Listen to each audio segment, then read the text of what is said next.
semuanya, selamat siang. Kembali lagi bersama kita di Telkom dan di podcast Ngopi Ngobrol Kara Iman. Nah, hari ini aku bareng sama teman-teman aku nih. Perkenalkan, aku Naila. Ini teman aku Muti. Aku Anai. Aku Sofwa. Aku Dena. Oke, jadi ini dari kelompok kita ya. Nah, ngobrolin ini kita mau ngomongin apa nih? Dilihat-lihat kayaknya orang-orang sekarang pada sering bikin konten ya. Iya benar. Bener banget, Nay. Apalagi ekosistem Telkom ini kan digital banget kan. Jadi banyakan orang sekarang pada jago editing, bahkan sampai punya channel YouTube sendiri. Oh, berarti YouTube itu sekarang udah bisa jadi profesi ya di era digital sekarang. Iya, kadang kan aku juga mikir nih, kita kan sering bahas teknologi dan masa depan. Tapi pernah nggak sih kita bahas dari sisi iman? Gimana kalau pekerjaan itu membawa kita menuju surga atau malah sebaliknya? Nah itu tuh yang mau kita bahas. Seru banget pasti. Betul tuh. Mumpung kita lagi di lingkungan era digital sekarang, kayaknya kalau kita bahas YouTuber dalam pandangan Islam, itu tuh cuman sekedar esensi atau ada misi dakwah sih di baliknya. Oke nih, aku mau nanya sih sama Anan, kamu tuh suka gak sih nonton-nonton konten kayak di YouTube gitu? Suka banget, apalagi kayak nonton pas makan, tidur. Oh, jadi kamu ngisi-ngisi waktu luangnya dengan kayak gitu ya.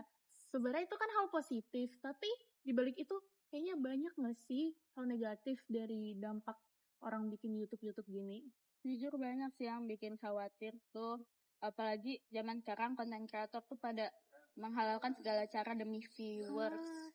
Terus kayak itu tuh bikin orang lain jadi kurang bersyukur dari konten-konten kayak prank kelewatan, terus bikin konten pamer kemewahan, itu udah paling. Setuju. Di Islam itu ada yang namanya tabaruj, yaitu menggunakan harta secara berlebih. Tapi bukan soal penampilan doang, harta juga, dimana dia itu namanya ria. Itu bahaya banget buat aku. Tapi ada juga loh konten kreator yang isi konten itu kreatif. Misalnya tutorial coding atau bahas teknologi yang masih menyiapkan nilai kejujuran. Nah itu gimana menurut kalian? Nah, menarik tuh. Iya juga ya. Jadi kayak kalau misalnya YouTuber ini dari pandangan Islam, itu tuh gimana sih? Jadi gini, menurut aku dalam pandangan Islam sendiri, kalau misalnya menjadi seorang YouTuber itu dalam agama juga dijelasin dalam hukum fikih itu boleh dan mubah sih sebenarnya. Kalau mau berarti bebas dong. Enggak, kalau mubah itu asalkan persyaratannya terpenuhi, misalnya nih dari mahasiswa sendiri, kayak kita tuh boleh pakai wifi Telkom, boleh kita buka apa aja tuh di internet boleh. Tapi kalau misalnya kita membuka dengan hal-hal yang buruk, tetap aja kita mendapatkan dosa. Nah, berarti ini tuh tentang gimana isi kontennya. Itu gimana kita mau bikin konten itu. Terus ada nggak sih dalil atau hadis yang bisa ngingetin orang-orang nih tentang sebelum dia buat konten? Ada, dan itu tuh wajib banget aku arahin kepada konten kreator itu untuk mengingat suatu hadis yang pernah disabda oleh Rasulullah, yaitu siapa yang mengikuti petunjuk, maka ia akan mendapatkan pahala seperti orang yang ya gitu kan. Oh, berarti kalau aku bikin konten nih tutorial sholat dengan benar atau enggak tips belajar di Telkom, terus yang nonton nih terbantu, berarti aku bisa dapat pahalanya. Betul banget, karena itu masuk ke dalam amal jariah kita. Oke, seru konten isinya itu kan. Hoax, fitnah, sama ngumbar aurat gitu. Berarti dosanya juga jangan. Iya, setiap ada yang nonton dan terpengaruh, itu dosanya mengalir ke kita sampai kita meninggal. Nah, itu harusnya yang bikin kita takut sebelum klik publish.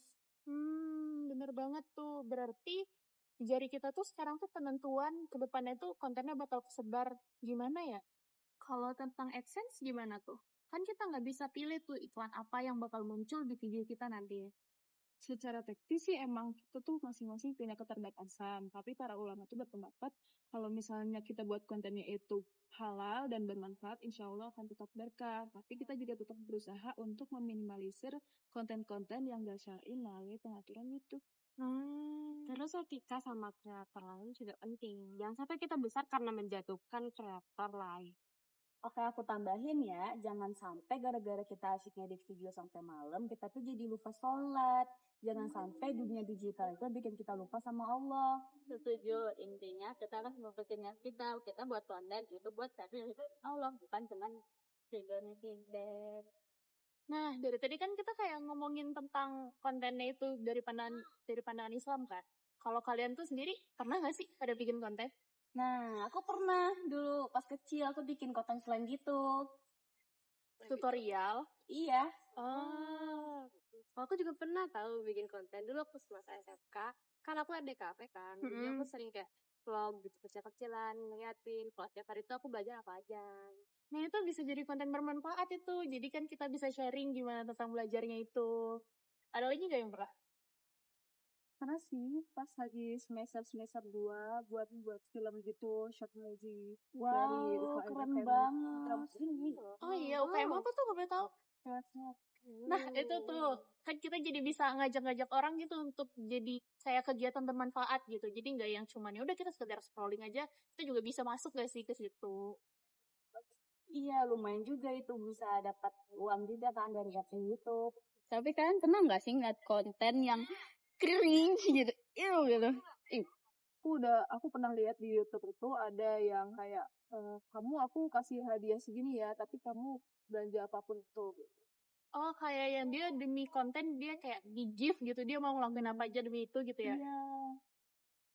Sebenarnya kalau misalnya untuk positif mah nggak apa-apa ya, tapi kan ada yang orang tuh disuruh yang aneh-aneh tapi dia tetap mau gitu loh. Makanya itu tuh demi viewers, kadang dia kayak cuman karena demi viewers, kadang tuh nggak yang oke kalau misalnya kayak demi uang, tapi kadang tuh kayak demi viewers aja mereka kayak mau ngelakuin hal-hal gila gitu, kayak prank-prank. Pernah nggak sih ngeliat prank-prank yang kayak awkward banget gitu? Yang jadinya tuh ada hal negatif yang terselubung gitu. Kalau dari kalian pernah nggak ngeliat prank-prank yang kayak gitu? Iya, pernah lihat juga di YouTube. Gue juga pernah lihat tuh dia kayak bikin gimmick gitu, kayak seakan-akan dia ngasih, beneran dikasih sih barangnya, tapi terus diambil lagi setelah kontennya. Kayak parah banget gak sih konten kayak gitu? Iya, parah banget sih. Iya, apalagi kalau misalnya emang dikasih sama orang-orang yang membutuhkan, terus masa diambil lagi?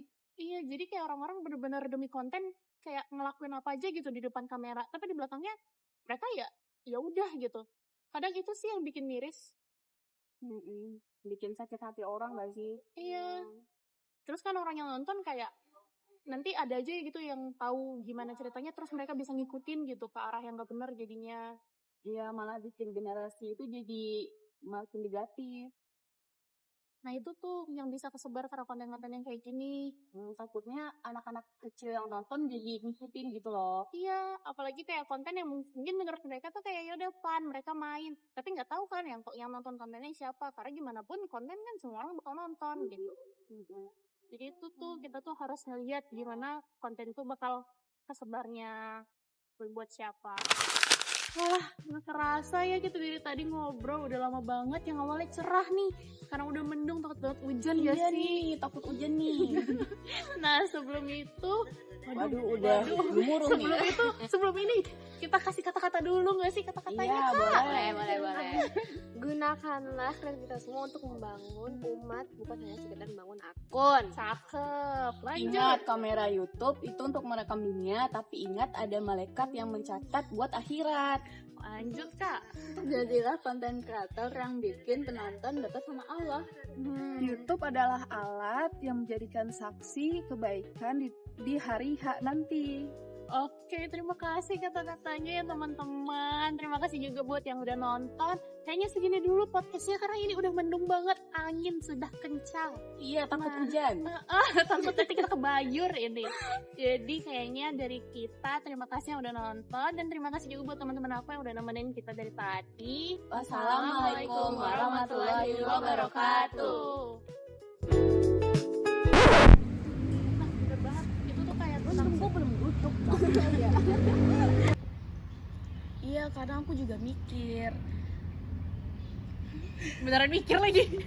Ada nggak sih hadis atau dalil yang Ya Allah, gede banget. Ada lagi. apa sih? Coba pengen apa?